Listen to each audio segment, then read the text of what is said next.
London's Heathrow handles more international arrivals than any other airport in the world. 50,000 passengers a day arrive at Terminal 3 alone. Next place, how long will you all be staying for? There you go, thank you. Thank you. Most have a legitimate reason to enter Britain. Thank you, Madam. Many are simply coming home. Good afternoon. Good afternoon. And how are you today? Good. Did you just lift your hat from? I know what you look like. I just want to see That's you. what I look like. You like it? I do indeed. Oh, thank you very much. I like the way you look. Thank you very much. There you go, sir. It's the job of the officers on the passport desk to spot those trying to get in illegally. Immigration officer Lisa Lee has been checking passports at Heathrow for the past 2 years. She's developed an eye for things which don't add up. So when you came in January, how long did you stay? 2 weeks. 2 weeks? Yeah. No, you didn't. You stayed longer than 2 weeks, sir. You were here 2 months. How come you're spending so much time here? You spend more time here than you do in Pakistan. Why?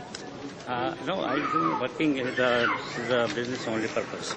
All right, sir, I need you to take this piece of paper, please. I need to make some inquiries, OK? You need to take a seat over there. Officer Lee suspects the passenger has been using visit visas to stay longer in Britain than he claims. Now she wants to dig a little deeper. He says he's a business owner in Pakistan running a fruit and vegetable business, export business. But I don't see how he can be doing that when he's spending most of the time in the UK. So I'm just going to work out how much time he's actually been spending here since he got his first visa. August, 6 weeks he was home. I conclude from my investigations that this gentleman is living here. He's out of 30 months, he's spent 26.5 months here. Of course, we don't know what he's actually doing while he's here, which is what we're going to attempt to find out. OK, sir. You come with me, please? Yeah. How many bags do you have with you? Just this one and one other? Immigration officers have the powers to search luggage for evidence. You said you didn't have any documents. What's this? OK, this is a notice from Company's House saying your accounts are due for your company. You're supposed to be a visitor in the UK. Why are you running a company here? Why have you got this? No, it's a company. It's my company. It's your company? Yeah, it is, because it's registered here. Why would they have a detail of your company? No. OK. All right, so bags on the trolley, please. We're going to go back upstairs. Upstairs is where the formal interview rooms are. Officer Lee is now going on record, and her visitor has asked for the help of an interpreter. When you are here, are you spending all your time marketing your business?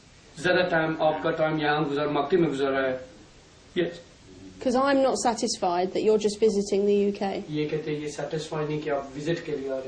You haven't given me sufficient information, and I don't understand some of your answers. You're not giving me explanations as to why you need to fly here.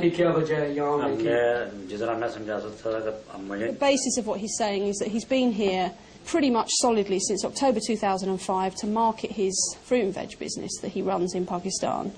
He's not had any orders from anyone in the UK for that whole time, and yet when asked why he's sending money back to Pakistan, he says it's for packaging and boxes, even though he's not actually sold anything to package or box. He must be doing something to earn money. I'm not satisfied about what you've been doing for 26 months because you can't explain. So how can I be satisfied of what you're going to do this time? There's a high likelihood that he's been told to stick to a simple story. We see it quite often. It's an unbelievable story, and yet if you stick to it, what can we do? And it's very probable that he's heard through the grapevine. Don't tell him anything.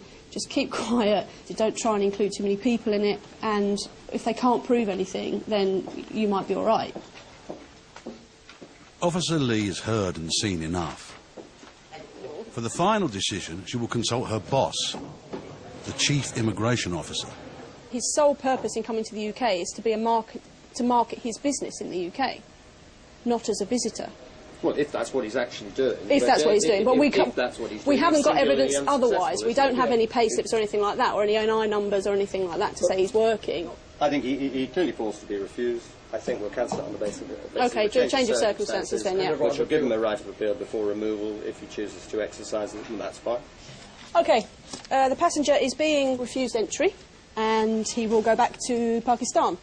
The earliest flight is tomorrow morning, so he's going to remain in our holding room overnight, because unfortunately it's too late now to get him a bed for the night and get him back here in time for the flight, which is at 5 to 8 in the morning. Okay, sir, this is the reason why you've been refused entry. Do you want me to read it to you, or would you like it translated? We had lots of evidence to work with, and whilst we didn't get a confession as to exactly what he was doing, we were able to establish that he's not just a visitor, and so essentially he's using the UK as a base for whatever he's doing. And there's enough reason there to cancel his visa, because he stated when he applied for it he would come for a 3-week holiday, and he's spent 26 out of the last 30 months here. The passenger was detained overnight and placed on a flight back to Pakistan the following day.